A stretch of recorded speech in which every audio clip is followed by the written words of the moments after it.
So just read a disturbing but unfortunately not surprising story about yet another blasphemy case in Pakistan.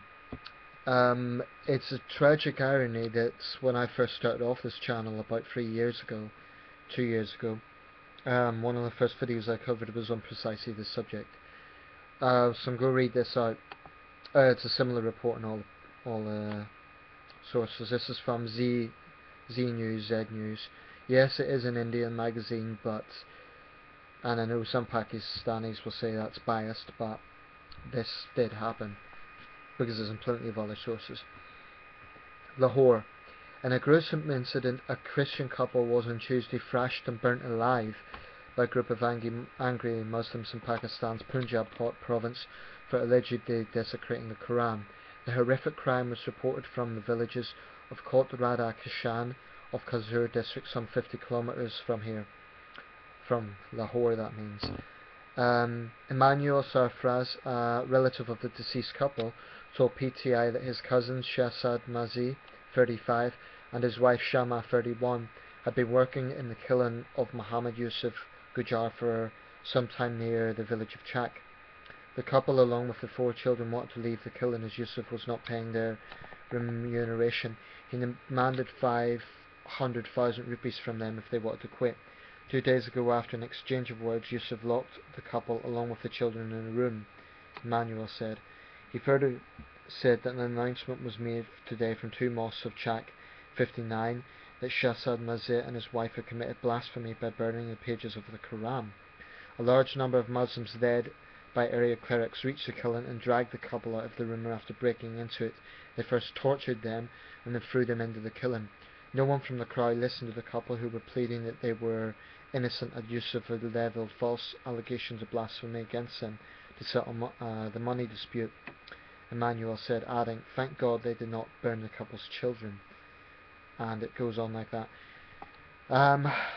Meanwhile, Punjab Chief Minister Shahbaz Sharif has directed Inspector General Police Mushtaq Ahmed Sukera to ensure the security of the Christian community. He also constituted a 3-member committee headed by the Chief Minister Inspection Team Chairman to investigate the matter. Okay, there's a few things I want to say about this. Firstly, about the persecution of minorities in Pakistan. That is absolutely indisputable.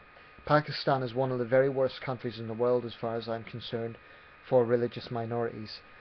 For Christians, but also for Islamic minority sects like Ahmadis and Sufis. It's one thing saying that Pakistan has legislation against discrimination, but legislation and actions are different things. And clearly, the Pakistani government is not creating any sort of deterrent against this sort of vicious targeting of minorities. They might condemn it, they might say that it will be investigated or the perpetrators will be punished, but until they start setting very stiff examples of these people, then it's going to continue. And I do believe this is a problem in many, not all, but many Islamic majority countries. You can see similar situations in some Arab states as well, but Pakistan is one of the worst. That's the first issue. The second issue is these insane blasphemy laws.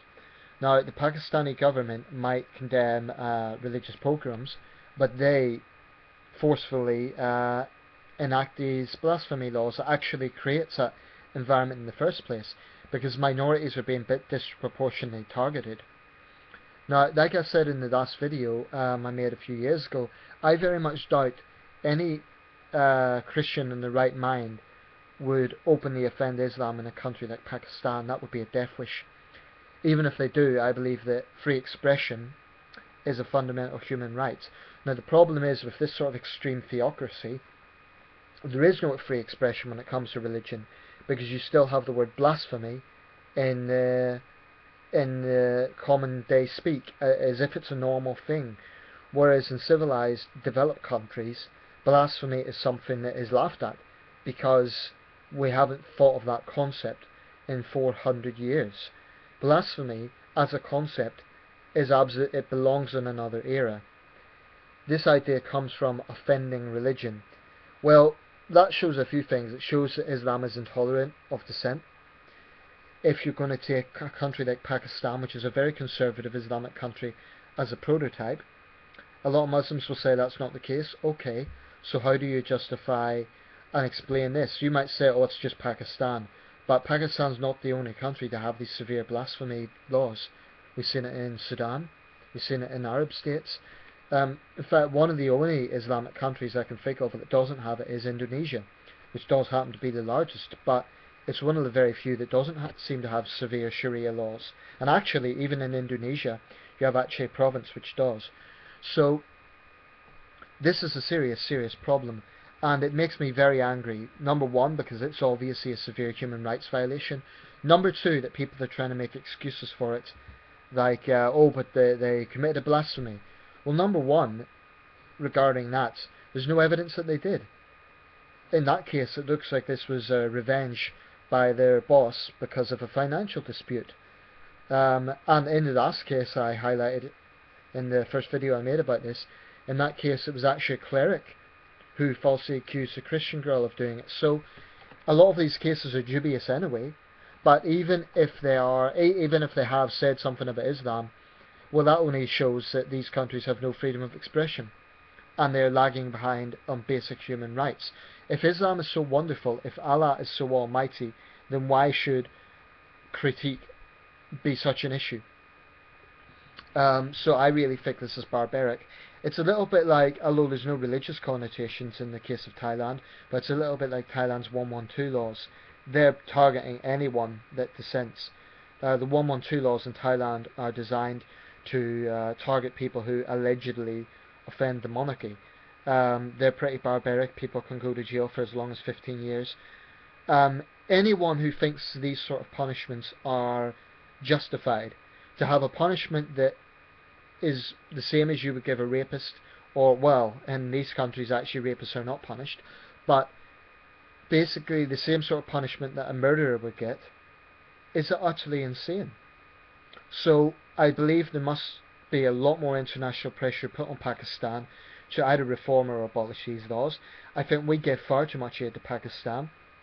I think we should seriously review our aid and only provide mandatory humanitarian aid, i.e. if there's been a big earthquake or flood, okay, I have no problem with aid going in that situation, but non-humanitarian aid, I think we should seriously review that, so long as we are dealing with a regime that basically has no respect for human rights.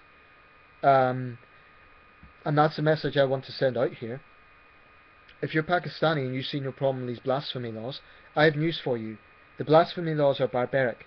They are an utter abomination against the most basic of human rights. So how can you on one hand condemn American drone strikes, which have killed innocent people, and use that as a moral equivalency, and then say, oh, but there's nothing wrong with the blasphemy laws that are persecuting Pakistan's minorities?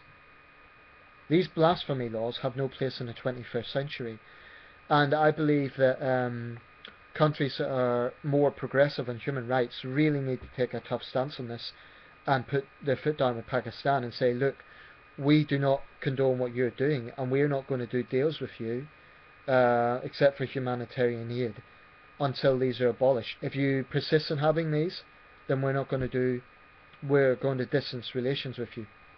We need to send out a strong message, because this is disgusting that this still happens in the 21st century. Now, the Pakistani government, of course, will say that they do not condone this lynching, that they will investigate it and so on, but by having the blasphemy laws in the first place, they create the circumstances that allow this to happen, by stirring up the populace, especially ignorant people who live in rural areas, into this fanatical frenzy. And it's very, very dangerous. So we really need to put our foot down. We do far too much. We have far too much trade with Pakistan, as far as I'm concerned, given that it is an extreme theocracy, and we really need to review it. And for Pakistani people living in Britain, either they respect British values or they go back. And that doesn't matter if they're second or third generation. If they're British citizens, they respect our values. And if you're a British citizen, you should condemn this.